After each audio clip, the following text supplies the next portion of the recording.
And what do we do with Roy Nelson now? Does Roy Nelson leave the UFC entirely? The Bellator rumors, I guess, were starting even before this fight, but now that Roy Nelson has lost, are picking up a lot of steam. Roy Nelson and Dana White are known to clash a lot over business practices. Dana has, freely admitted he's not the biggest Roy Nelson fan. Is this a way for Dana to no longer be in the Roy Nelson business anymore?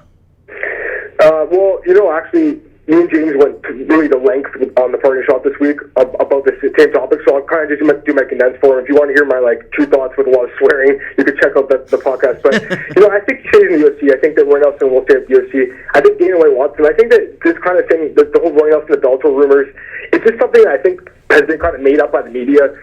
Dana White specifically said at the post-fight press conference and in media scrum, he said, I want to keep Roy Nelson around. Lorenzo Fertitta wants to keep him around. He's like, if I didn't want him, I'd tell you guys I don't want him. Like when Rampage left the UFC, Dana said, okay, fine, he can leave. We don't care. We don't want him anyways.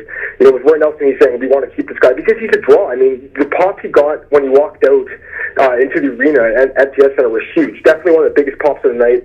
Roy Nelson is a good fighter. Sure, he lost to Stipe, but he's still a good fighter to put on cards, and he's always entertaining. And I think he does stay with the UFC.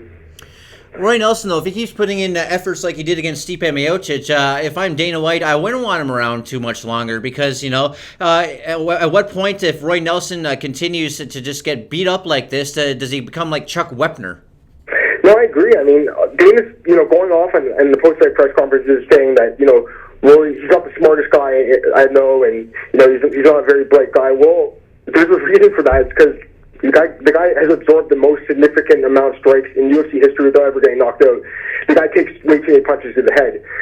There's no doubt about it. I mean, he needs to work on his striking defense. And the guy, his chin is iron, man. I mean, he was taking some bombs from Miocic. I thought there was a few times where he actually was going to go down, like in the Orlovsky fight. The only time he's actually been knocked out, but he survived them. And all those shots add up, man. That's all I can say. I mean, I don't know about Roy Nelson. I think that, this is his career. It's what he wants to do with his life. It's what he is doing with his life. And as long as the UFC can make money off of him and he doesn't get knocked out, then I guess they'll be like, okay, fine, no problem. But once he starts getting knocked out consistently, then that might be time to, for Dana to be a little more concerned.